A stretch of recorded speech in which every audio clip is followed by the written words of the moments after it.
am so thrilled to be able to welcome Professor Sherene Razack as our Fall 2018 Distinguished Visitor. Sherene Razack is the Distinguished Professor and the Penny Cantor Endowed Chair in Women's Studies at UCLA, where she joined the faculty after a long and distinguished career at the University of Toronto. She is a prolific author and a foundational thinker whose writer has deeply influenced how we think about the specific nature of racism and its intersections with gender, space, violence, and the law. She's the author of 5 solo-authored books, Canadian Feminism and the Law, 1991, Looking White People in the Eye, Gender, Race, and Culture in Courtrooms and Classrooms, which has had 4 printings spanning 1998 and 2006, Dark Threats and White Knights, The Somalia Affair, Peacekeeping and the New Imperialism in 2004, which won the prize for Best Book in the Race, Ethnicity, and Politics section of the Association of American Political Science. Casting Out, The Eviction of Muslims from Western Law and Politics, 2008, whose 10th anniversary was just celebrated at the American Studies Association annual meeting in a session devoted entirely to the book. And Dying from Improvement, Inquests and Inquiries into Indigenous Deaths in Custody, 2015. She's also the editor of 3 volumes, Race, Space, and the Law, Unmapping a White Settler Society in 2002, States of Race, Critical Race Feminism for the 21st Century, co-edited with Melinda Smith and Sunera Tobani, 2010, and At the Limits of Justice, Women of Color on Terror, co-edited with Suvendrini Pereira, 2014. As you can see from the titles of these volumes, the focus of Razack's work is highly unusual. She's renowned both for her work on violence against Indigenous people and her work on anti-Muslim racism, and she's also renowned for her work on gendered violence. She's the rare scholar whose work bridges questions of immigration and indigeneity. She does this through examining the different kinds of questions raised by a white settler society engaged in interlocking forms of patriarchal, colonial, and white supremacist forms of oppression.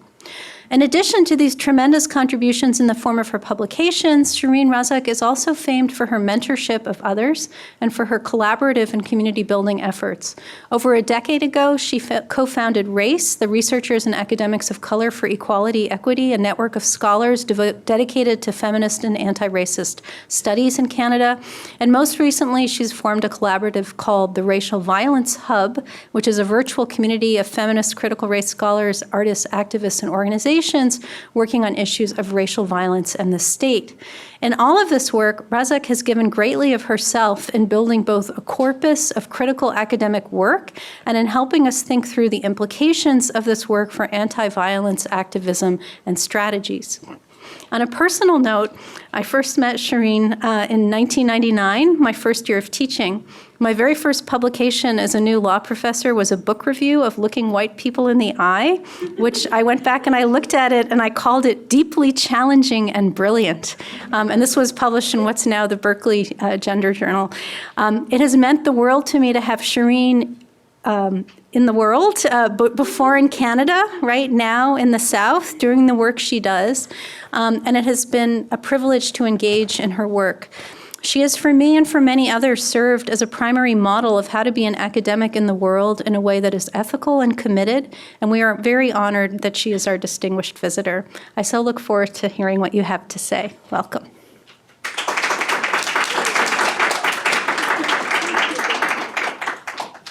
Thank you, Letty, for this invitation. Thank you to the center, and thank you to all of you for coming out tonight.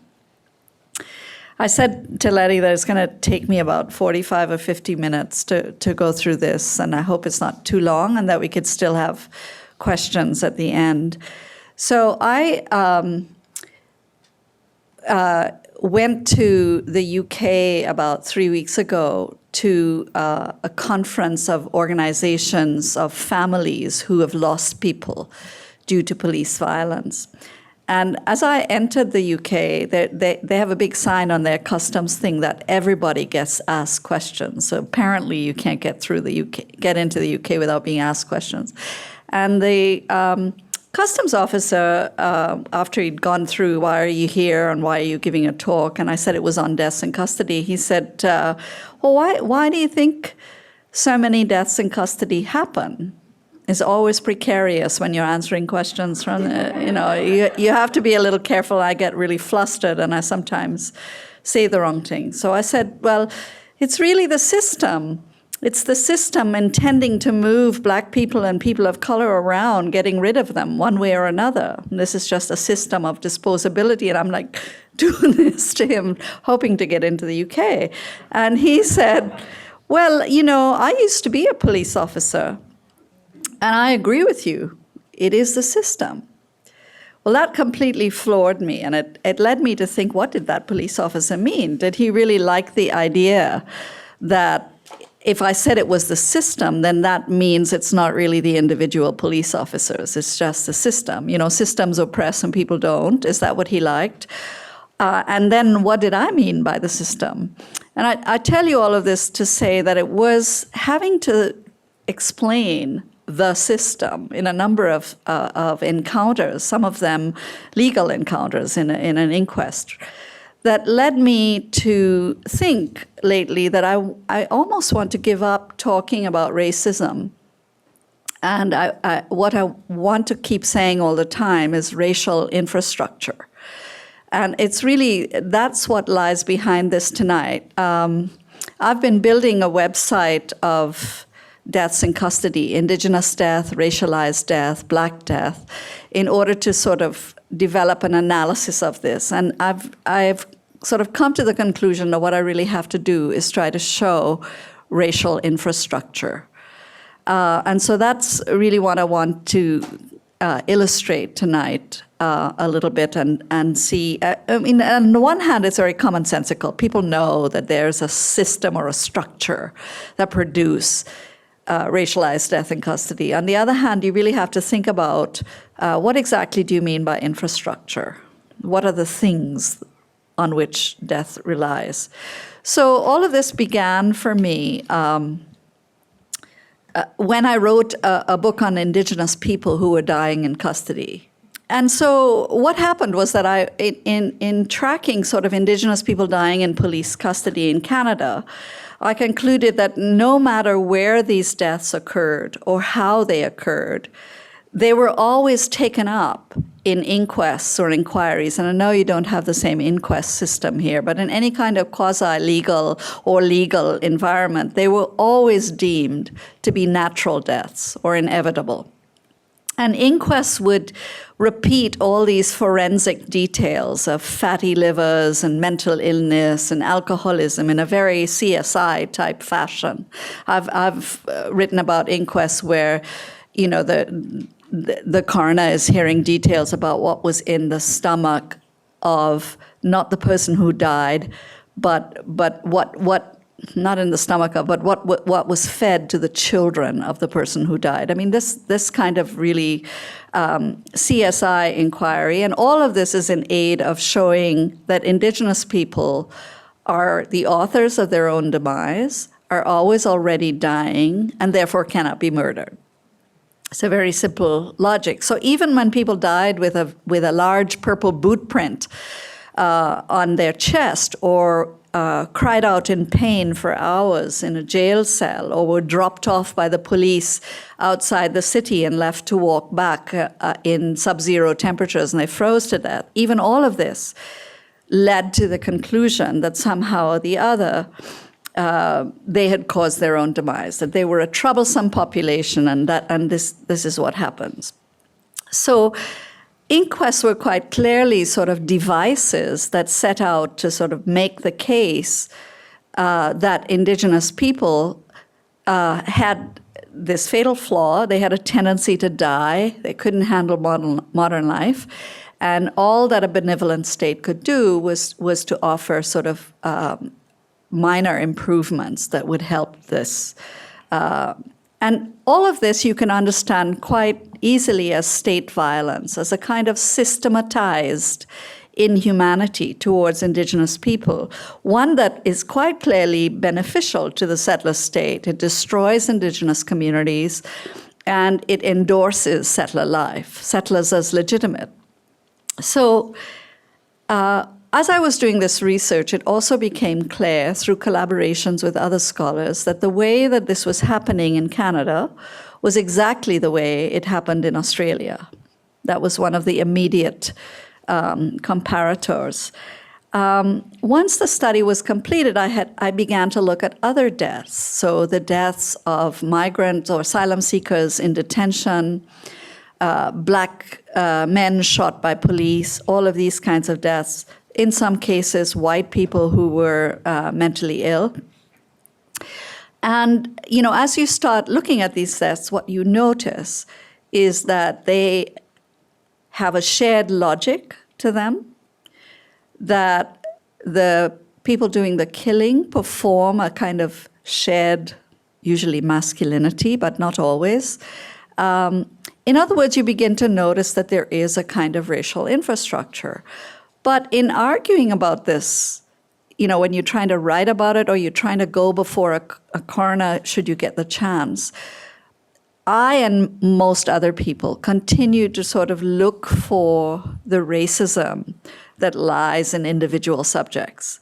So, for example, and it's very difficult to persuade a coroner in Canada to accept an expert witness on racism, because generally the argument is racism has nothing to do with this, so I don't want to hear from an expert on racism.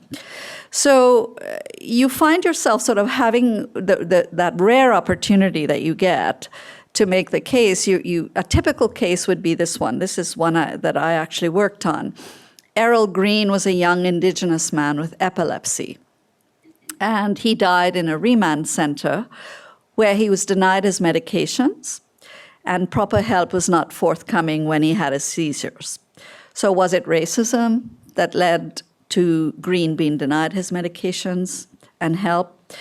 This kind of individual motivation is notoriously hard to prove, as anybody knows here who thinks about the law.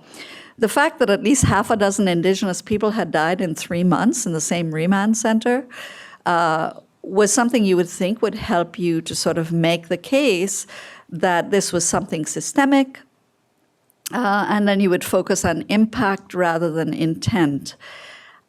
What has constantly sort of frustrated me is, first of all, how difficult it is to make this case, how much you come up against a kind of bureaucratized, massive state structure where it's very difficult to pull it apart and say, there's the racism there.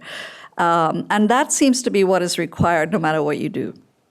So I want to think now, in my work, I want to think more seriously about what it is that makes all the killing possible and authorized, because it's always forgiven. And I felt that this concept of infrastructure, which Daniel Nemser nicely describes as the things on which the process depends, is a kind of useful methodology for thinking about how the killing comes to be so authorized. Nemser wrote a book called Infrastructures of Race on Colonial Mexico, far away from this context, but not so far. And, he reminds us to think about the material systems that enable racial categories to be thought, ascribed, lived, the systems of domination and accumulation that these categories actually make possible. And when you think of the things on which the process depends, he's thinking of railway lines, roads, surveys, museums, fences. These are the things that were the foundation for colonial rule and racialization. He also suggests that infrastructure can serve not only as a signal of identity or belonging, those are his words, but also as a condition of possibility for the emergence of groupness, engendering social relations and structures of feeling.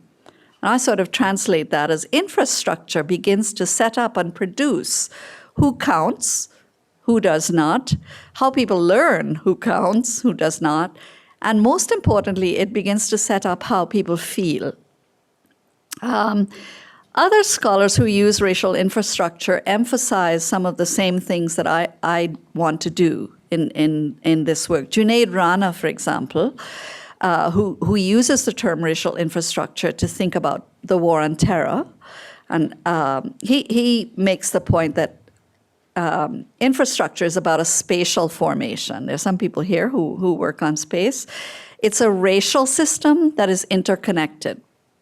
Rana gives examples like, for example, the money interests that are behind the terror industrial complex, or the actual things that you need to keep terror going. So that would be like drones, surveillance, militarized policing, international spying collaborations. You need a good measure of all of those things to keep terror going. And this infrastructure, he argues, produces Muslims as racialized subjects who are targeted in very specific ways. So I think I'm on the same page as that. I would add to that list, for example, I would add some other things that seem extremely pertinent to the case of deaths in custody. I would repeat Edward Said's point that scholars and professionals regularly churn out narratives. Said was talking about the narratives that produce the Orient. But I think the point is well taken. Let's have a look at those scholars and professionals that churn out narratives that support the whole thing. So what would an infrastructure look like in a death in custody? I think about where deaths occur, the detention centers, the hospitals, the streets. I think of the kinds of laws that govern such places. I think of institutions such as policing, so policing as infrastructure, medical care. I think of the knowledge production, medical, legal, social, all of the knowledge production that is required to actually make the infrastructure. And so let me just get straight to the main example that I will discuss tonight to kind of illustrate those things. This is the example of a Roma refugee who died in a detention center in Toronto. But I want to save some time, and I forgot to even look at when I started, but I hope I have enough time for thinking about infrastructure in the case of a Black man, Michael Eligon, who was shot in Toronto. And these are deaths with which you will be familiar, if you think at all about what's going on in detention centers or in policing. So Samko entered Canada in November of 2008, and he applied for asylum. He joined his wife and his young child, who were already in the country. But he got news that his mother was dying, so he abandoned his refugee claim, and before he could even leave the country, she died. So then he reapplied, and his claim was rejected. He was summoned for deportation. He was taken to an immigration holding center, and the day before his scheduled deportation, he developed chest pains. But after multiple tests, he was declared fit to fly. It's one of those forms that they actually have in detention centers. It's called it's a stamp that says fit to fly. He was diagnosed as suffering from heartburn. It was at this point that Samko began to urinate and defecate on himself, actions that were understood at the time and afterwards by the jury as a refusal to cooperate. He was deemed uncooperative and faking and transferred to a segregation cell in the Toronto West Detention Centre to await imminent deportation. Once in the cell, he did not respond to verbal instructions. He continued to urinate and defecate on himself, and as the coroner said, he was usually found lying on the floor covered in his own urine and feces. The inquest revealed that no one during this intense period took Samko's vital signs or thought that his complaints about chest pains or his groans or his refusal to eat and drink or his defecation were signs of distress. Instead, Dr. William Mueller testified that when he visited Samko, the patient was uncooperative and completely mute, and he determined to appoint a psychiatrist who then concluded that Samko was suffering from Ganser's syndrome, which is a syndrome described as a prison psychosis. It's extremely rare. It's not in the DSM.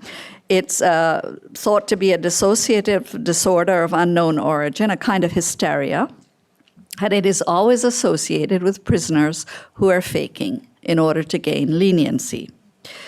So no one was overly troubled by Samko's physical condition. He guards, who watched him, took the trouble to tell him that his faking wouldn't get him anywhere. Everyone understood the prisoner as faking and uncooperative. Nonetheless, he could not be said to be without care. In fact, he saw several doctors. He was seen by 2 doctors, nurses, a psychiatrist, and he was kept in a segregation cell that was a few feet away from a medical unit, where he was never very far from medical help. Each medical professional who saw him concluded that he had no acute medical issues.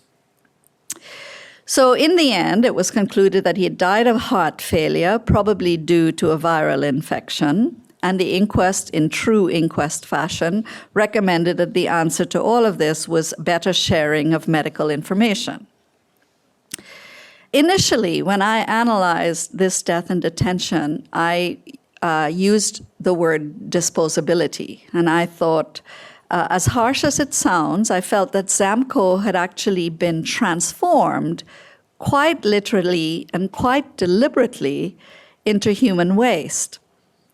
A very astute reviewer of an article I wrote on the case asked me to clarify what race had to do with disposability. I'm afraid I took the lazy way out in the article, so it's not a very good article. And I, basically said, well, disposable people are people who society considers disposable.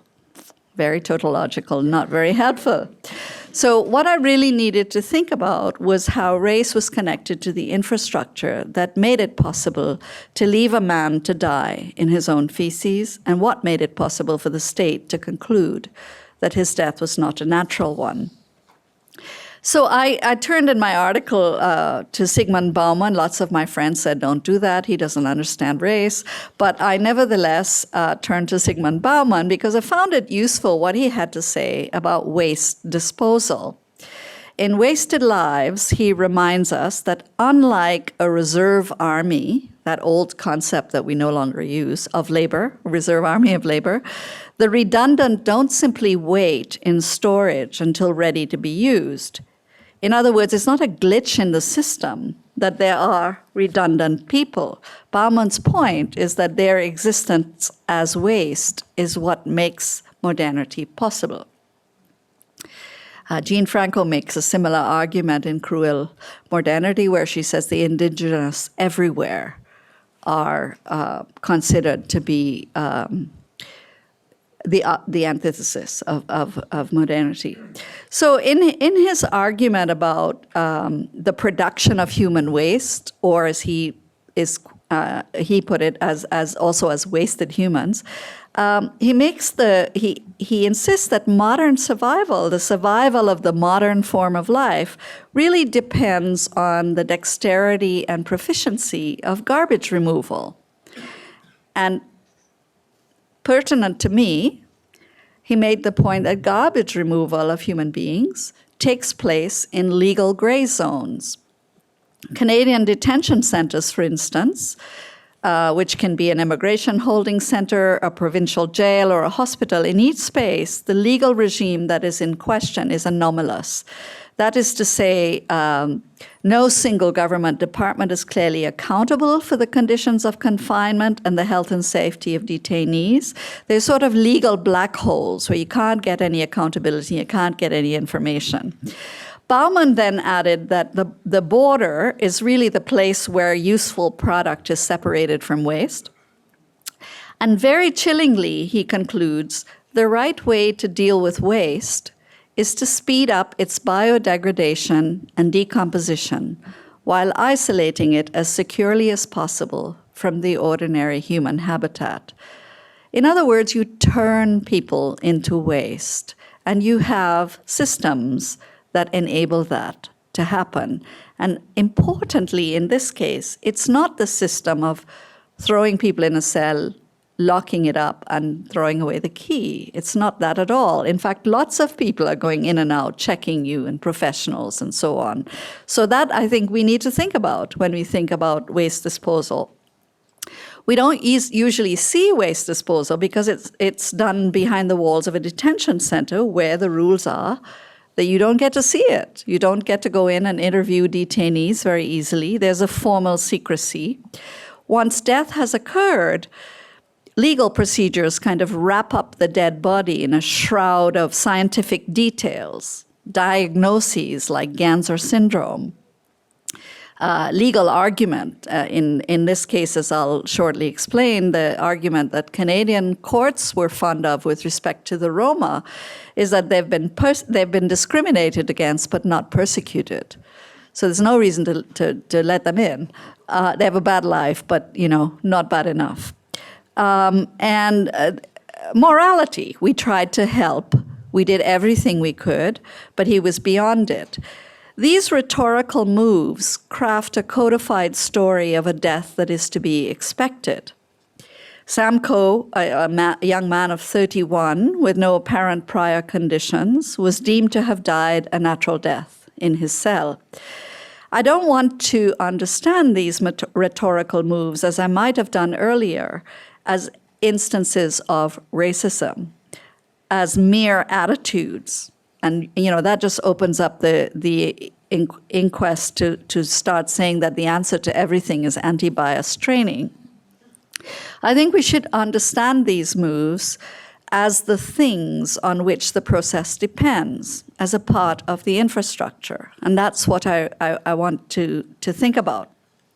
So, Dr. Clancy testified before the coroner that he has seen this before. He's not an expert on prisoner protests, but prisoners do this kind of thing.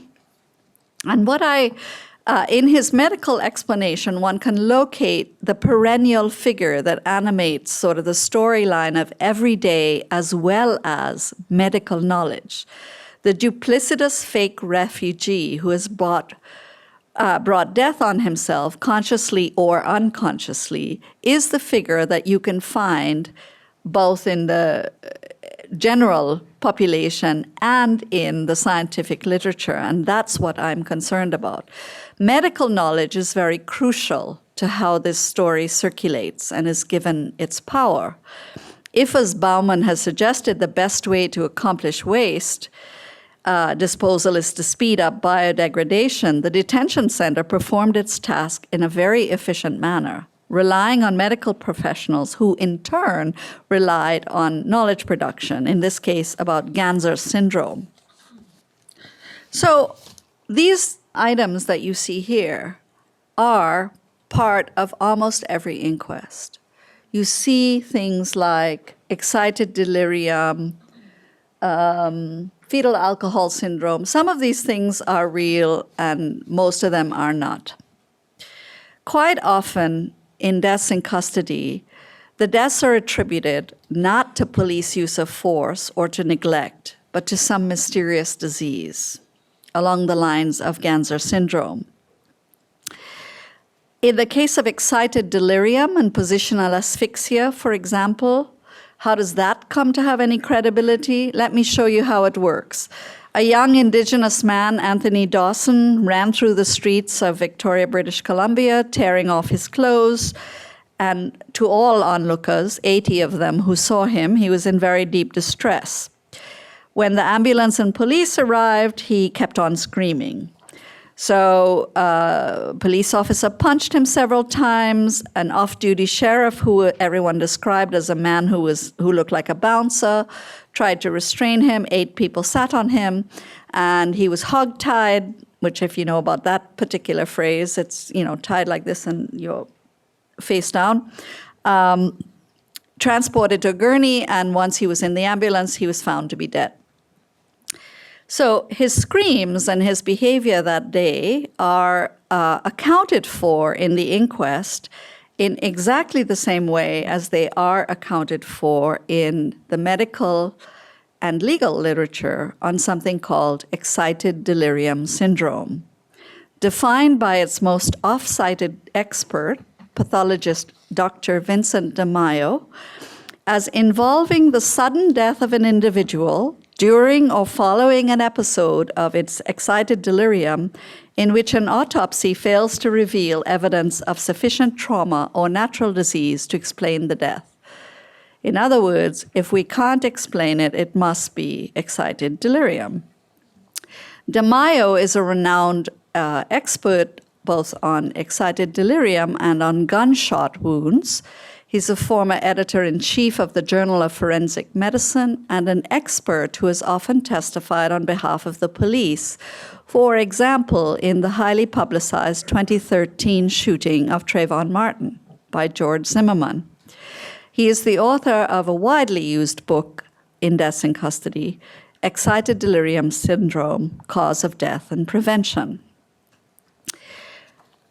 I'm singling him out, but there is a sort of regular, predictable cast of characters like this who are producing knowledge and books that are getting used in inquests from Canada to Australia to the UK to the US. This is infrastructure. This is, of course, an old colonial trick. Under the British Raj in India, courts considered that when an Indian died, because he had been stomped on by an English policeman's boot, the Indian died not from the force of the stomping, but because he had an enlarged spleen from malaria that led him to be particularly susceptible to a policeman's boots. Today, we have diseases like sudden in-custody death syndrome. In 1998, for instance, in the UK, in order to explain the death of Alton Manning, a black man who died in custody while in a neck hold and who was the third black man to die in custody that way in a short period of time. This was all explained as African Caribbean men with sickle cell traits, not even necessarily sickle cell itself, were more likely to suffer positional asphyxia than whites. All of this, of course, relies on another piece of the infrastructure, which is that the Black or Indigenous body is constructed as inherently diseased. And the reference to that inherent quality deflects accusations of racism and culpability for death. Medical conditions such as these frequently have a connection to legal interests. It's very useful to follow the line. So if you follow it for excited delirium, for example, you find an article published by James Story in a law journal explaining the unexplainable. So the unexplainable is that you died after 5 cops sat on you. That's very inexplicable. Explaining the unexplainable, excited delirium syndrome, and its impact on the objective reasonableness standard for allegations of excessive force. You go through these articles, you find a regular sequence of events. It's interesting to me as somebody thinking of discourse analysis and language. It's exactly the same language, exactly the same sequence of events, and they're using it in Victoria, British Columbia, and the US and everywhere else. And in this sequence, you find a sort of cast of characters. Interestingly, one character is the average person. And the average person can't really understand the science that you need to understand to figure out why this is, in fact, not 7 policemen sitting on your chest, but excited delirium. So you need to be a scientist. Science is writ very large here.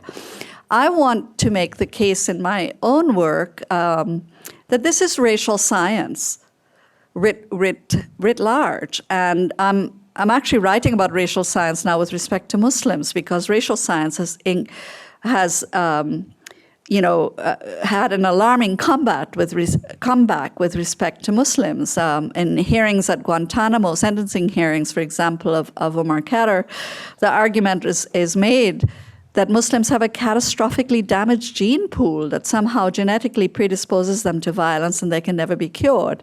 So this kind of racial science, which courts are accepting, with respect to Muslims. I want to make that connection to these kinds of arguments around deaths in custody, tracking the explanation as it travels, not only from state to state, all white states, but also as it travels between law, medicine, and culture, popular culture.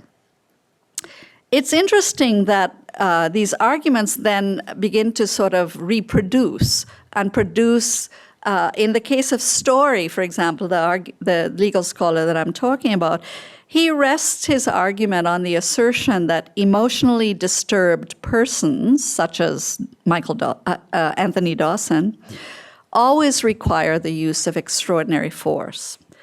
A court should therefore look at the condition of the suspect and perhaps the training of the police to handle emotionally disturbed persons. Not 5 minutes after this is written, emotionally disturbed persons, as I will show you in a bit, becomes the thing that you organize the inquest around.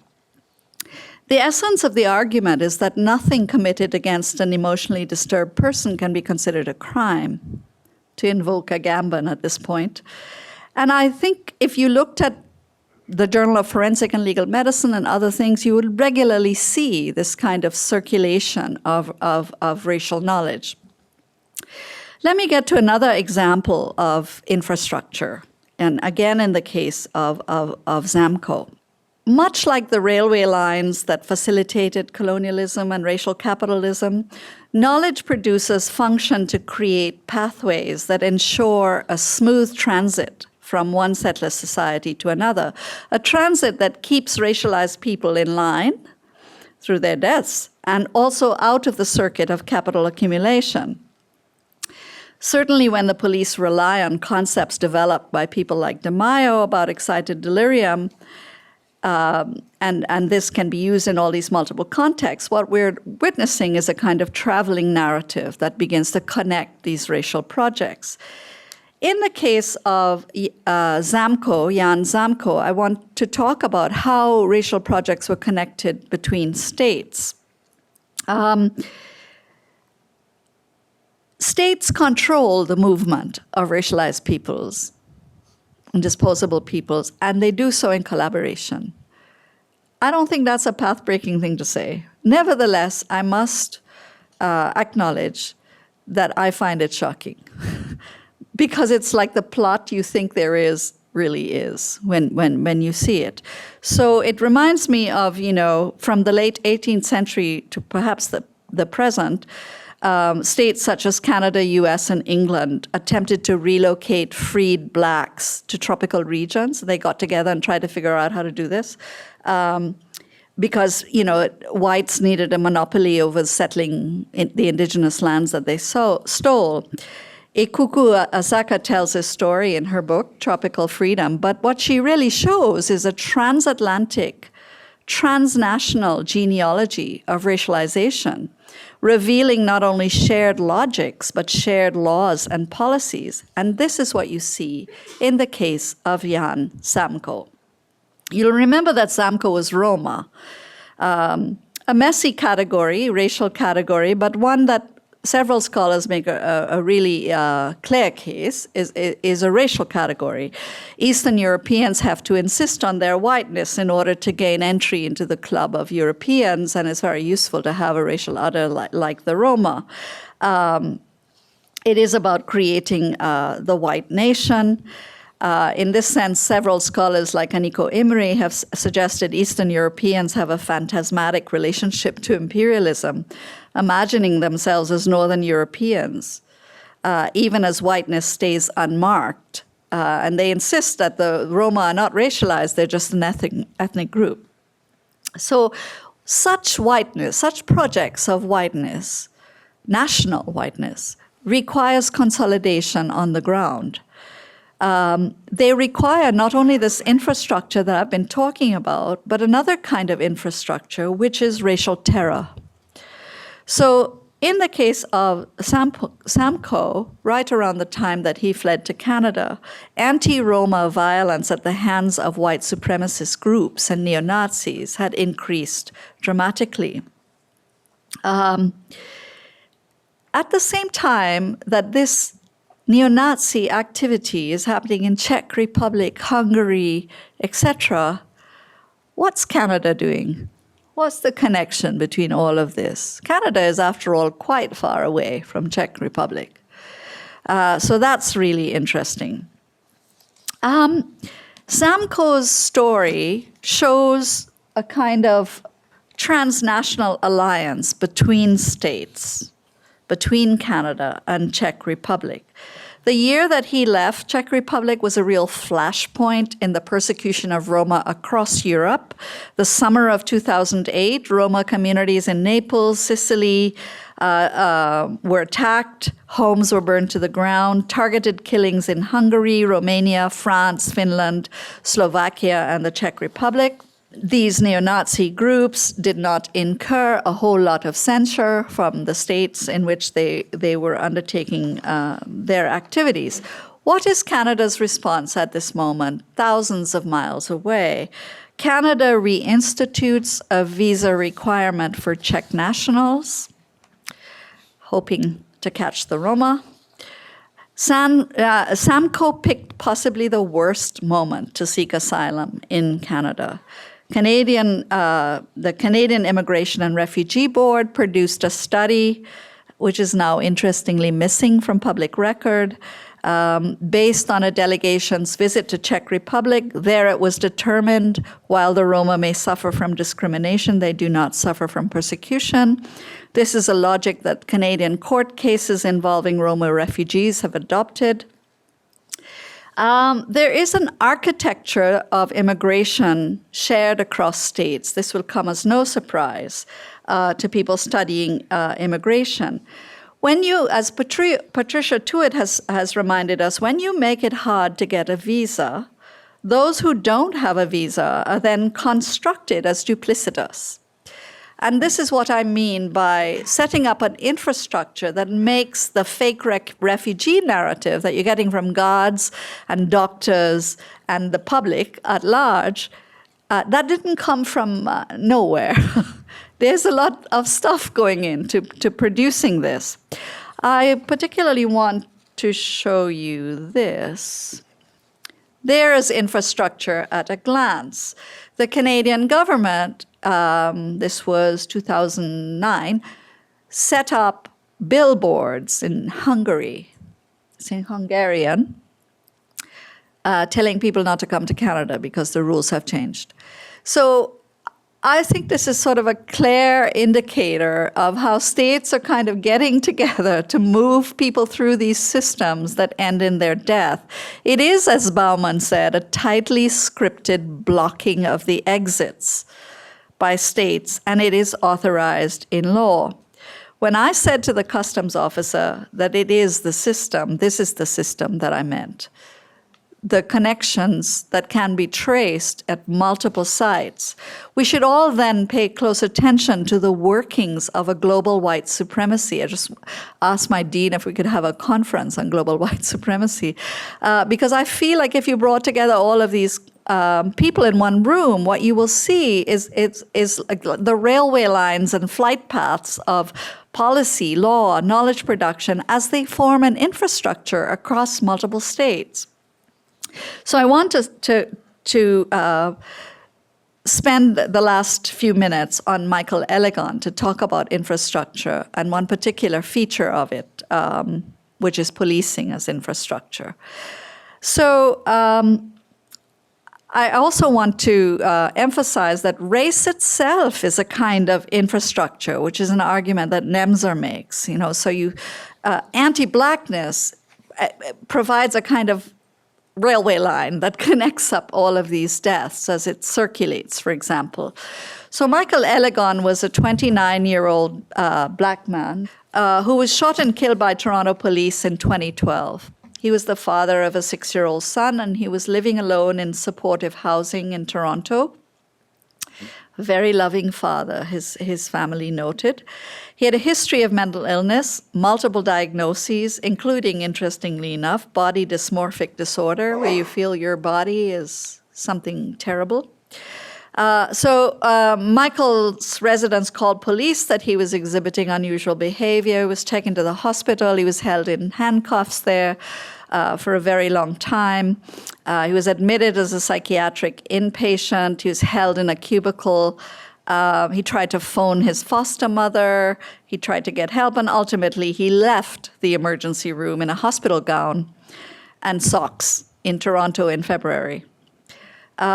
He gets out to a convenience store. He removes 2 pairs of nail scissors from a shelf, and he leaves without paying. The shop owner calls 911 reporting the incident. The dispatchers tell officers that Michael Eligon was involved in a stabbing because as he was leaving the store, the shop owner is trying to wrestle him, to get the scissors back, and one of the scissors nicks him. This is reported as a stabbing. He walks down the street. He tries to ask women for things. Women passing by, they all testified they knew right away that he was in a mental health crisis, etc. He tried to get into a car. He asked one woman for her car keys.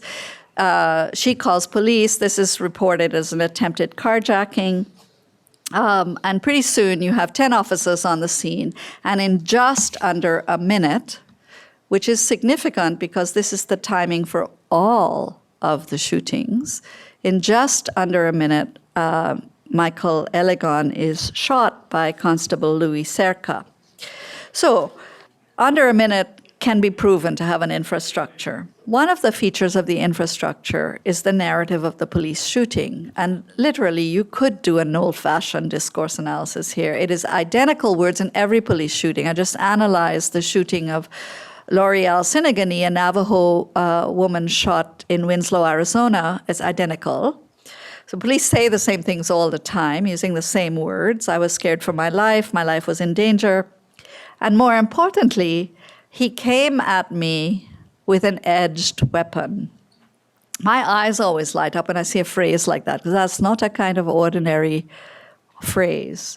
Edged weapon, trace its genesis. It's across all of that infrastructure I talked of before. It surfaces in policing literature. It surfaces in inquests. It surfaces in trials. You'll see it in your newspaper. He came at me with an edged weapon. I knew I was going to die. This is the standard narrative, compounded by the narrative of a person who is mentally ill. So his eyes were wide and staring at me. Always, always the eyes in every case.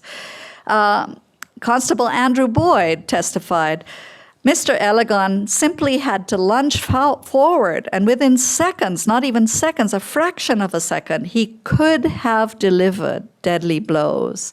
So Michael Eligon is imagined to be carrying this. And I want to really emphasize to you that the empirical data bears out the fact that this is identical in case after case. This is racist infrastructure, is what I want to argue. The police make reference to something called the 21-foot rule. And this emerges, it's called the Tueller drill. It holds that if a person is carrying an edged weapon and is within 21 feet of a police officer, he or she poses a mortal threat. There's no science about this. Even the police say there's no science about this. 21-foot rule is something you will hear in every shooting case. It begins to sort of accumulate a kind of scientific gloss around what has happened, making it absolutely impenetrable.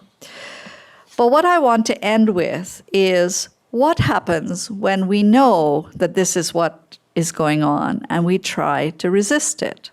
In the case of Michael Eligon, the lawyer for the family is actually a friend of mine, a brilliant man, who made the case before the coroner. Mr. Coroner, he said, no one ever said, Michael, we'd like to talk to you.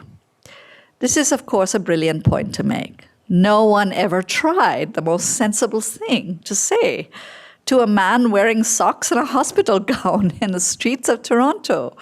Michael, we'd like to talk to you.